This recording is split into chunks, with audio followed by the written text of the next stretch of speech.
This video tutorial I will cover how to inject a set collection which is having a dependent object using a Spring Dependency Injection by setter method. Here I have defined the class fruit. It has two properties, name and color. And here I have defined setter and getter methods for these two properties. And here I have overridden a toString method. Here I have defined the class fruit shop.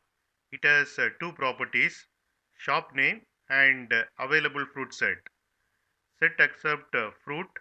Fruit is the dependent object. And here I have defined setter and getter methods for these two properties. And it has display fruit shop info method. This is a Spring configuration file. Here we have mentioned fruit1 object, fruit2 object and fruit shop object should be created by Spring container using Spring Dependency Injection by setter method. Property element which invokes the setter method. Fruit1 object name will be set as apple and color will be set as red by calling setter methods of name and color by Spring container. Fruit2 object name will be set as grapes and color will be set as violet by calling setter methods of name and color by Spring container. Fruit shop object shop name will be set as fruit mart and available fruit set will be set as fruit1 object and fruit2 object by calling setter methods of shop name and available fruit set by the Spring container.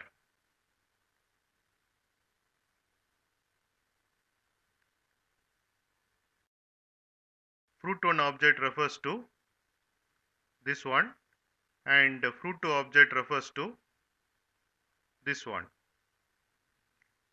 Set element which is used to define the set. What object to instantiate, what object to configure and how to configure. These information will be there in Spring configuration file. In this example we have specified fruit1 object, fruit2 object and fruit shop object should be created by Spring container using Spring Dependency Injection by setter method. Spring container read this Spring configuration file and creates a fruit shop object, configure the fruit shop object and manage the complete life cycle of fruit shop object. Here I have defined the class app. Here I have created application context object by reading Spring configuration file. Using getBean method of application context object, I am getting fruit shop object from Spring container and displaying the fruit shop information. Here you can see the output. Fruit shop object shop name is set as fruit mart and available fruit set contains fruit1 object and fruit2 object. Both are dependent objects.